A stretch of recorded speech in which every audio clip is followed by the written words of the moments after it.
Hey everyone, today I want to talk to you about the most important thing you need to do to finally lose weight. It's actually not what you eat that matters most, it's what I'm about to share with you here. And we're going to start with a little story time. Firstly though, I want to apologise for any lighting changes. Maybe even now the lighting is not amazing that happened, but any lighting changes throughout this video, it's starting to get dark here, but I was in the mood for yapping, so I thought, yeah, let's do another video here. Got my little fruit selection, which I'm going to nibble on as we go. But little story time here. About 2 to 3 years ago, I was very happy with my physique. I lost the bulk of my weight, as you guys know if you've been following me for some time, years and years ago. I had what I would consider to be around sort of maybe 14% body fat back then. I was really, really happy. I'm probably now sitting at more like 12, 13, so it's not much less, to be honest, a couple of points. But I was about 14% body fat, and I was like, oh, I just want to get a little bit more peeled. I just want to get a little bit leaner, come down to sort of where I am now, 13, 12%. Maybe some not bad habits creeping in, but maybe just not as on my game. Lots of travel back that summer. It was 2022. And so I thought, yeah, all right, let's get back on my game here a little bit.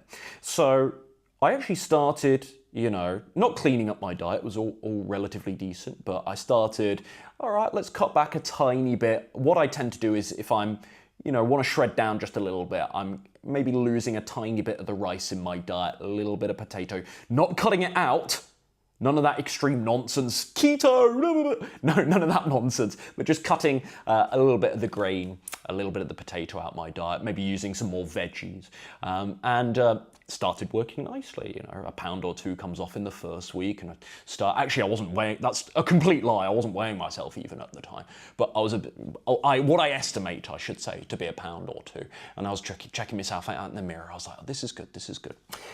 In the back of my mind though, because I'd started to hit the gym again. This is just, late summer 2022. I'd started to hit the gym again for the first time in a year or two. I'd been doing playing all my tennis and started the martial arts back then in this era as well. So I was fine exercise-wise, but I started to get back in the gym. And so there was this little niggling thing in my head. It was just small at first, this kind of, I'm just teasing you with this little kiwi, aren't I? I'm teasing myself. Let me have a nibble on this. Let's do the taste test. How's the kiwi? Yeah. That's pretty good kiwi. Back to my story. Niggling thought in my head of, but you don't want to lose your gains, Ryan. You don't want to lose your muscle. You don't want to get too skinny. And I know a lot of dudes and a lot of guys will resonate. Comment down below, guys. Do you resonate with this? Like, the perpetual state that guys have about like cutting and bulking. Oh, I don't want to lose the size on my arms and that sort of thing when I get too skinny. But also at the same time, like I like seeing my abs and whatnot. Like that's the never-ending game that a lot of guys feel the pressure of, I think. And so this was me. I was like, all right, I've gotten from 4-pack and we're getting back to 6-pack status, and that feels kind of good. That feels kind of nice, and the jawline's looking a little bit more, all the vein stuff. Let's be honest, all the superficial stuff. But maybe my arms are getting a little bit skinnier. Excuse me, my chest doesn't feel quite as strong, doesn't feel quite as big. It's not sitting in hugging the t-shirt like it used to quite nicely. And this, again, just a little niggling thought, but we get into week 2, let's say day 9, day 10. And my friend, and I'm a very, very resolute person. Even loved ones, even confidants, if they say something to me contrary to what I'm doing, I'll listen to it, I'll appreciate and respect their take, but it usually won't it usually won't make me react too much in terms of my path and moving forward and whatnot. I'm pretty immovable when I make my mind up on something. But my friend was like, careful, Rye. Words to this effect, I'm definitely paraphrasing. You don't want to lose your gains. You don't want to lose your gains. And I was already thinking that anyway.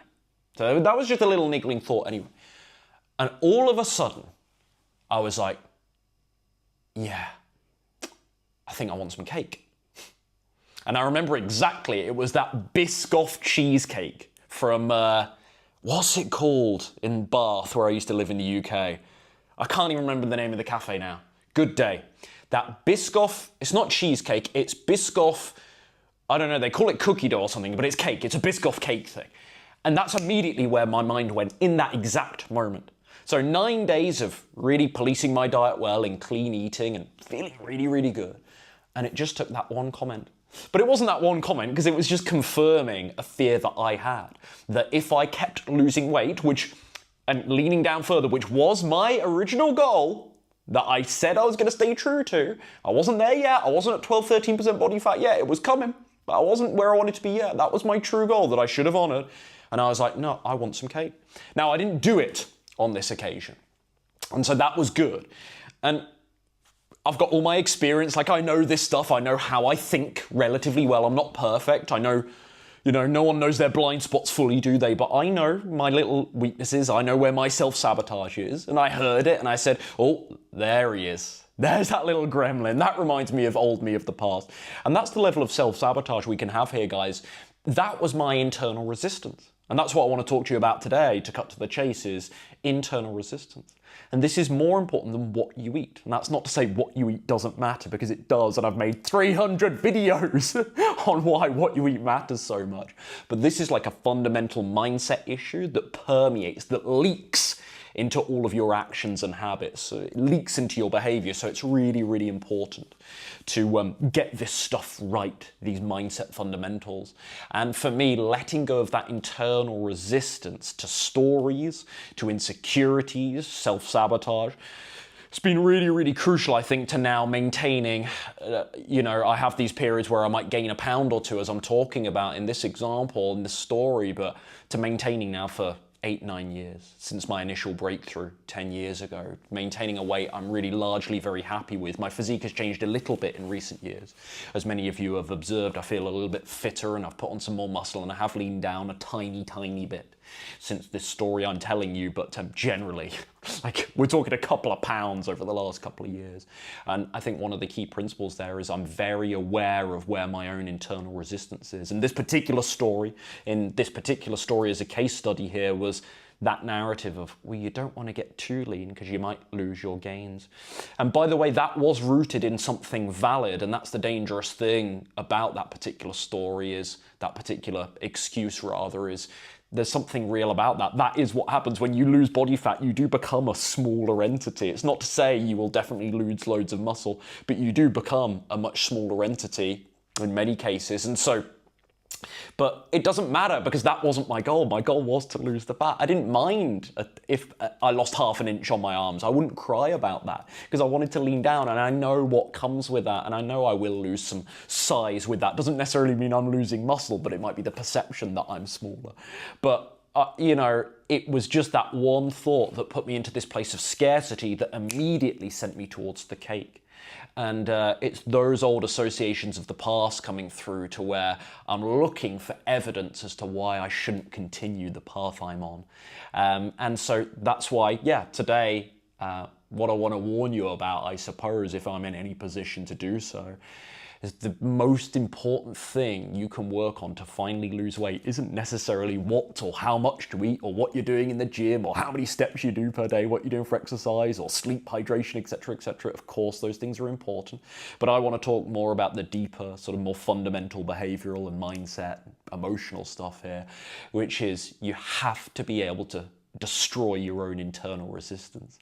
So I ask you to ask yourself, what are the stories and the excuses and the limiting beliefs that might be blocking you from success with weight loss right now?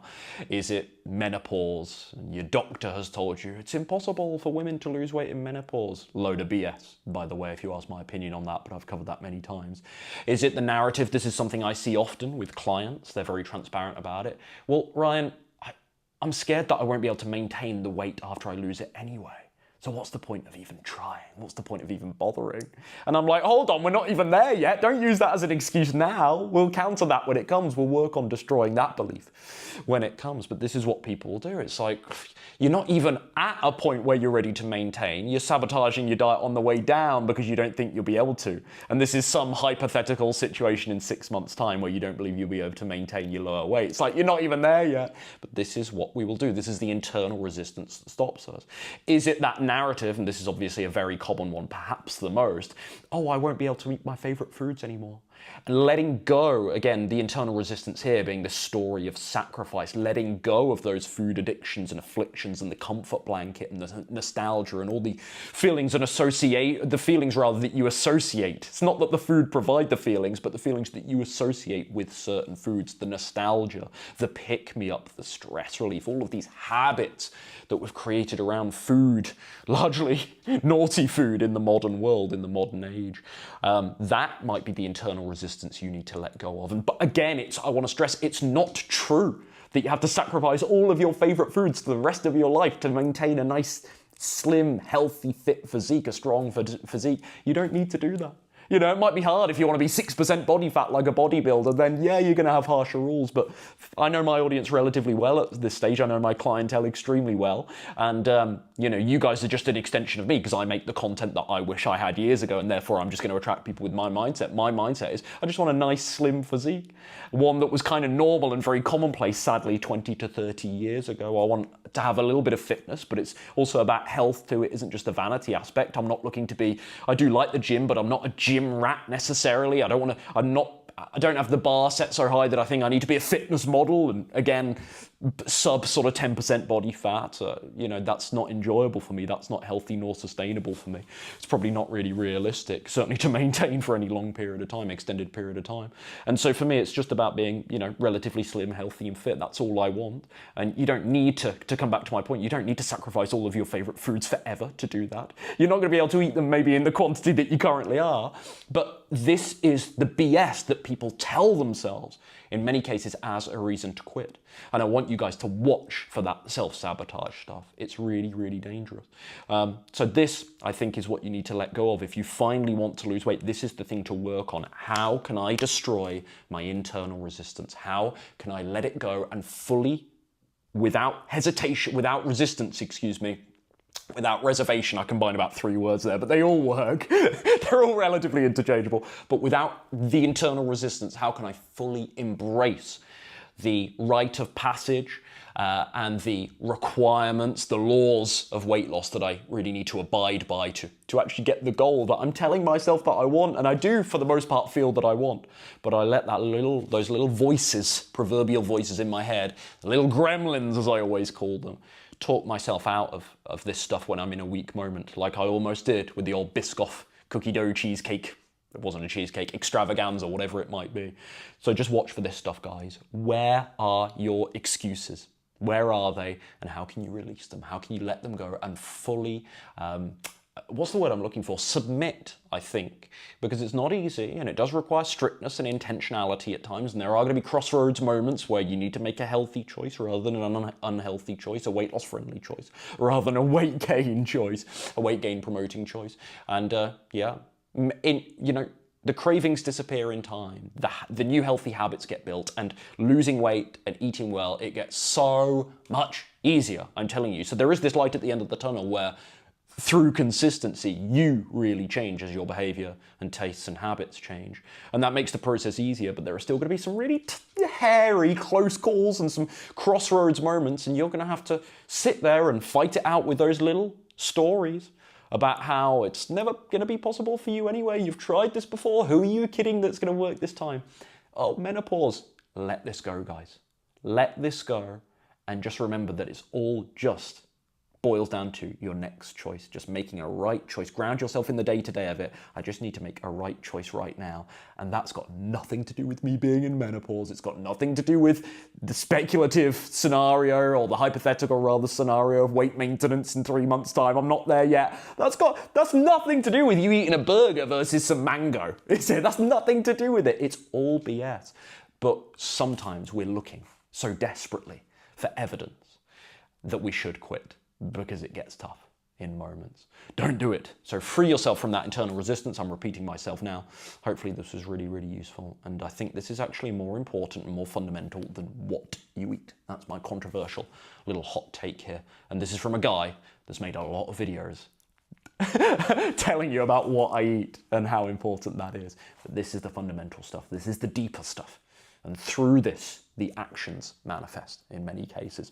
Hope this was useful. More resources from me in the description box down below. If you want to hire me as your personal coach and have me help you lose 4 to 8 pounds per month until you reach your ideal healthy body weight, eating a simple plant-based diet without having to count your calories or do endless amounts of cardio in the gym or anything like that, click the link below. You can fill out the form there to learn a little bit more about what it looks like to work with me on my Slim and Sustain program.